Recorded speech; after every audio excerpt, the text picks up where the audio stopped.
Estamos de volta com o programa Conversa Franca, que hoje tem como tema o festival, né, o Inverno Cultural aí da Universidade Federal de São João del Rei. E para falar sobre o assunto, convidamos o pró-reitor de extensão da instituição, o professor Paulo Caetano. Professor Paulo Caetano, lembramos ao telespectador que o professor Paulo Caetano trouxe uma camiseta oficial aí do Inverno Cultural que vai ser sorteada no próximo bloco, ao final do programa. Então, você telespectador que quiser participar, entre em contato com a gente no 3372-3720 ou nos envie uma mensagem de texto ou um WhatsApp para o 9972-1640. Professor, a Maria do Matozinhos, ela pergunta, o que o Inverno Cultural tem de oficina para uma pessoa de 55 anos? Bom, vamos dizer que deve ser 70% das oficinas para uma pessoa dessa idade, né? Se ela estiver falando exatamente da faixa etária específica, uma oficina que trate de questões relacionadas a essa idade, aí é porque eu não chamaria essa faixa etária nem de longe de terceira idade, mas é porque as oficinas elas são classificadas, as infantis estão bem demarcadas, né, tem as faixas etárias, e as demais oficinas elas estão lá a partir de 12 anos, 14 anos, ou seja, a pessoa com essa faixa etária ela pode se inserir em qualquer oficina, a menos que a oficina tenha algum tipo de limite físico, por exemplo, a de escalada, uma que é de atividades nas montanhas, tem camping, então aí você tem que realmente avaliar na própria entrada da oficina está lá dizendo quais são as limitações, mas todas as oficinas que estão com a idade a partir de,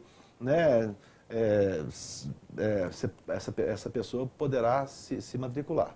Há, obviamente, oficinas mais voltadas para a questão do corpo, há temáticas que são para pessoas mais maduras, mas assim, não há nenhum tipo de restrição naquelas oficinas que são a partir de 14 anos.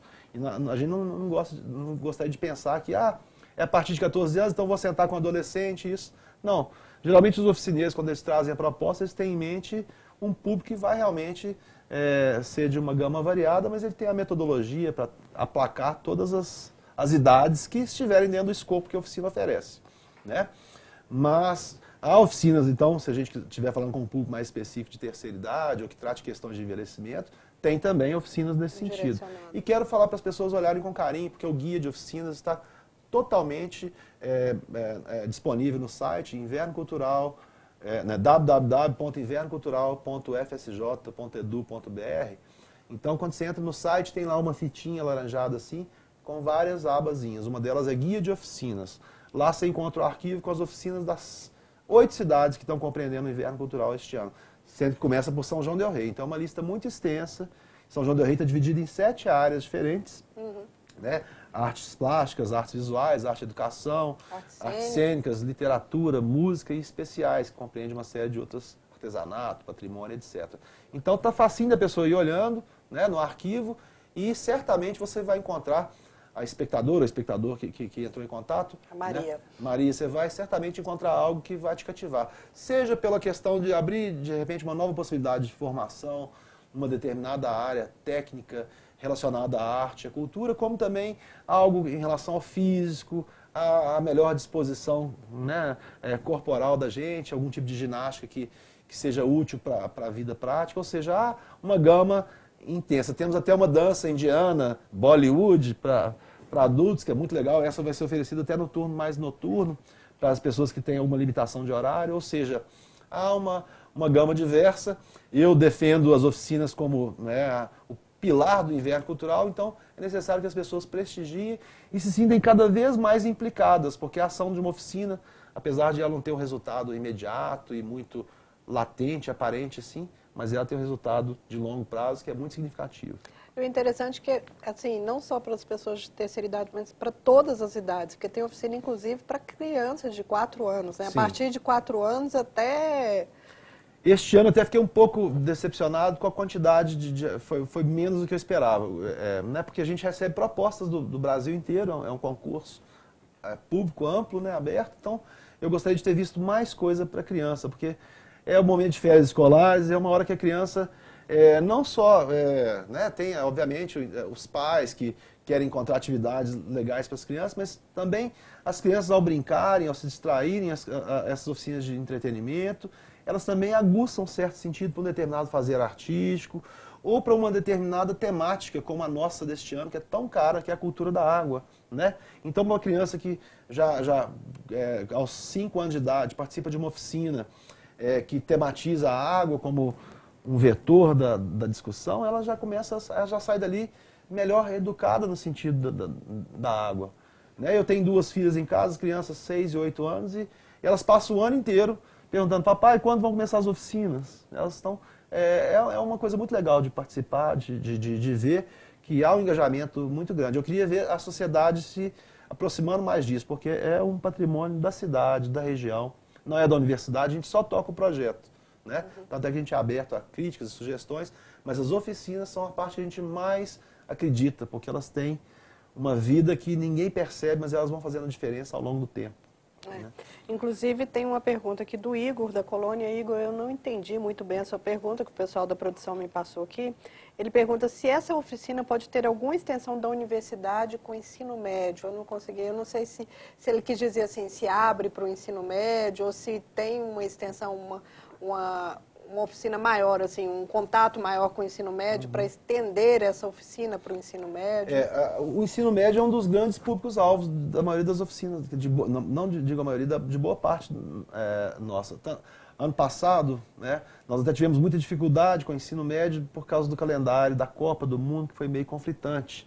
Então, a gente só tinha horário para oficinas no mesmo horário que o aluno iria estar em aula. Então, tivemos uma questão séria de dificuldade de pactuar as agendas.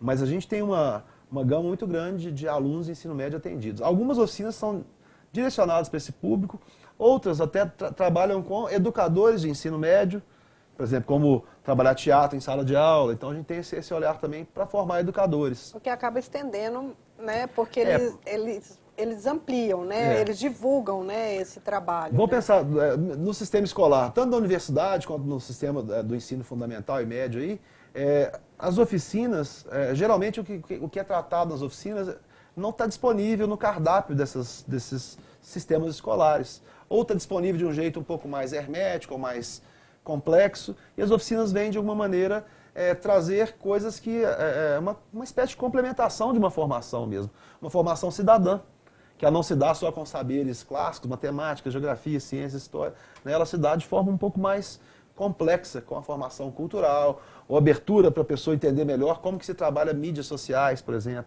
que é uma ferramenta poderosíssima para ser usada na vida da cidadania, como também no mundo escolar, né? Então, é uma espécie de qualificação de algum aspecto que a escola não consegue compreender, mas que certamente vai ser também útil para essa vida na escola. Né? E óbvio, útil para a vida, ou para alguém que quer ter um engajamento mais específico com arte, com cultura, com gestão cultural, com patrimônio, né? Ou até aprender a valorizar o que há em volta mesmo. As oficinas tendem muito a pensar isso. Vamos ver o que é que nós temos aqui nessa cidade maravilhosa? O que é isso? Né? Qual é o nome disso? Como que isso aí é importante para a gente? Então, acho que as pessoas se sentem, ao participar das oficinas, além da conexão humana que acontece, elas se sentem um pouco mais presentes na cidadania, parece. É essa sensação que eu tenho, por isso que eu defendo tanto. E acho que é o pilar, que é pouco patrocinado, a gente consegue pouco recurso para as oficinas, né? Porque geralmente, às vezes, os olhares, né, se voltam muito para qual o grande nome, o show mais importante que virá, e deixa de lado o que a gente considera que é o pilar. Nenhum evento começa por grandes shows, ele tem que começar pela base. Tanto é que nas cidades onde estamos, que começamos há pouco tempo, São Tiago, Santa Cruz de Minas, Conselheiro Lafayette, e mesmo onde a universidade tem campus, que é Divinópolis, Sete Lagoas e Ouro Branco, o principal fundamento são as oficinas. A gente começa com oficinas, no outro ano, oficina, teatro e música. Começa crescendo, mas a oficina é uma base. Porque se você não consegue gerar um público que aspira a participar das oficinas, certamente você não vai ter um público também para os eventos, porque a gente não quer as coisas desconectadas. Né? É meio nessa linha. É a menina dos olhos. A menina dos olhos. Né? Professor, a questão da escolha do tema, né? Como que foi aí essa escolha? A gente passou por uma crise, né, mundial aí de... Essa escolha do tema... Acaba que influenciou, né? Com certeza. Mas pode ter certeza que você falar crise mundial não seria equivocado, não, porque se a gente não pensar no nosso modus vivendi, como está colocada, pelo menos a civilização ocidental, como ela é concebida, sempre vinculado ao consumo, à felicidade, né? Ou seja, para eu ser feliz eu dependo de quantas indústrias eu posso acionar por dia, né? A vida passou a ser... E isso, do ponto de vista de recursos hídricos, principalmente, é insustentável.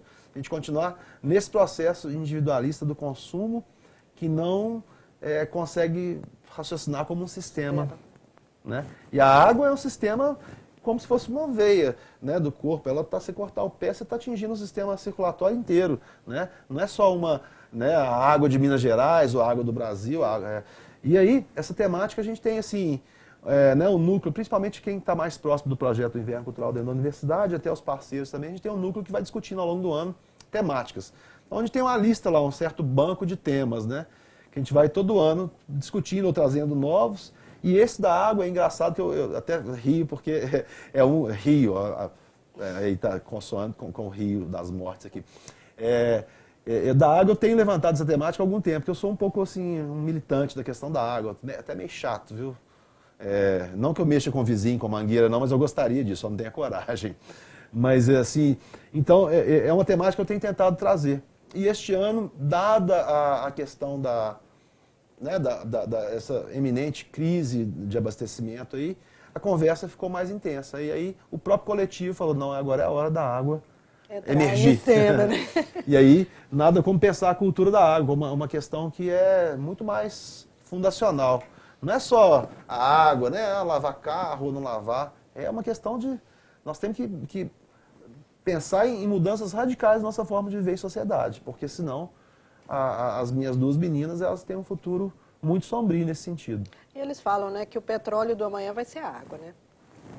Gente, se você pensar a organização das sociedades, o petróleo de amanhã sempre foi a água de ontem, né? Porque, olha só, nenhuma sociedade se organizou que não fosse pela água.